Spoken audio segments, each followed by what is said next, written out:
Although it's not a universal rule, in general, the best superhero movie adaptations are faithful to the comic books they're based on, and that includes in terms of the character aesthetics.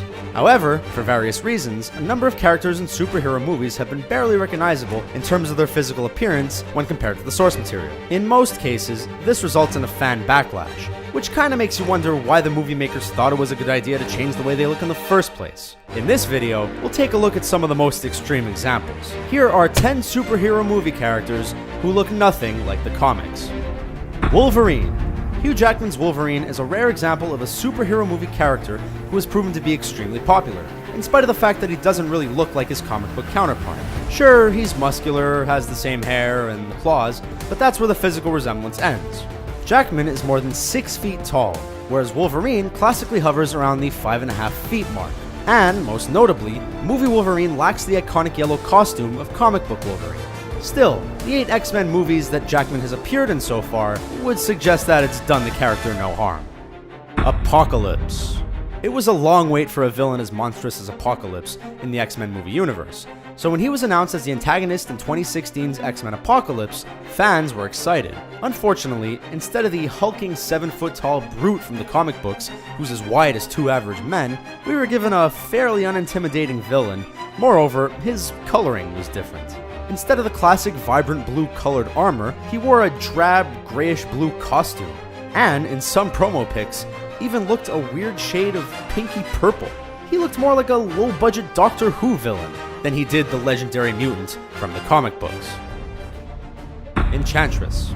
Suicide Squad is open to some pretty scathing reviews, and one of the reasons it is being criticized is the over-sexualization of its female characters. Cara Delevingne's Enchantress is a prime example, as Warner Brothers have made her look completely different to the comic book version in order to make her sexier.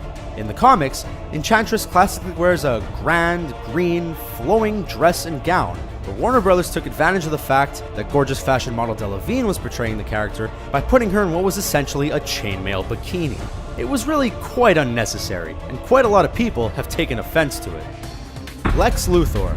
Superman's arch-nemesis Lex Luthor has been portrayed by 3 different actors, Gene Hackman, Kevin Spacey, and Jesse Eisenberg, in 5 live-action movies, and none of them have really looked anything like the classic comic book version. They've all ended up bald, which is Luthor's most distinguishing feature, but the classic Luthor also has very recognizable, stern, and chiseled facial features that none of the actors who played him have possessed. He's also quite a muscular man who's actually very capable of handling himself in physical combat, and none of the actors who have played him have had that quality. Dr. Doom. Both movie versions of Doctor Doom, Julian McMahon's and Toby Kebbell's, have been terrible, but McMahon's at least resembled the comic book version of the character physically. Kebbell's 2015 version, however, not so much. As well as having very different origins to the classic version of Doom, Kebbell's version looked absolutely nothing like him. His armor and iconic metal mask were replaced by an all-over metallic look that came courtesy of being fused to his spacesuit. His regal green cloak was replaced with what was essentially a dark green rag, and his entire body was covered in lacerations that emitted a green glow reminiscent of the environment that gave him his powers, and they certainly aren't seen on the comic book version. Hawkeye. Jeremy Renner has now played Clint Barton, aka Hawkeye, in 4 MCU movies to date, and he's yet to look anything like how the character looks in the comics. Classically, Hawkeye wears a purple costume with a very striking purple mask, but the MCU version wears something far more practical. It's black for starters, making it more covert, although there is a touch of dark purple in the latest incarnation in Civil War, and most noticeably, there's no mask. Although, to be fair to Marvel Studios, the mask probably wouldn't have looked great in live action. Bullseye. There wasn't much about 2003's Daredevil movie to speak positively about. It was absolutely awful, and Colin Farrell's portrayal of Bullseye epitomized that. He wasn't very good in general, but the fact that he looked nothing like the comic book version of the character really didn't help. Bullseye is known for wearing an all-over bodysuit that includes a headpiece with a bullseye printed on it. Farrell's version simply wore street clothes, a leather coat, leather trousers, and a black vest, although he did have a bullseye-shaped scar on his head, like the comic book version does under his costume. Poor Farrell looked rather stupid, to be honest. Aldrich Killian. Guy Pearce portrayed Aldrich Killian in 2013's Iron Man 3, but this Aldrich Killian was different in many ways to the version in the comic books, not least because he also claimed to be the MCU's version of the Mandarin. However, he didn't look anything like the comic versions of Killian or the Mandarin. Pierce's Killian had slicked back blonde hair and mostly wore a suit, while the comic book version had side-parted black hair and tended to wear lab clothes. And as for not looking like the Mandarin, well, the Mandarin is a Chinese character in the comic books, and wears grand oriental gowns and 10 rings that possess various superpowers. Pierce's character really couldn't look less like him if he tried. Galactus.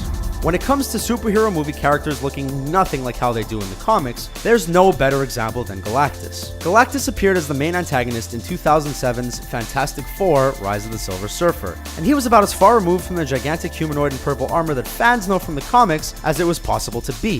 This version was simply an enormous, world-devouring cloud, with no discernible personality or characteristics. It was arguably the worst depiction of any comic book character on film in history. Although we must admit that a planet-eating giant in purple armor might have looked a bit silly on film too. I'm kinda lonesome back here. Deadpool.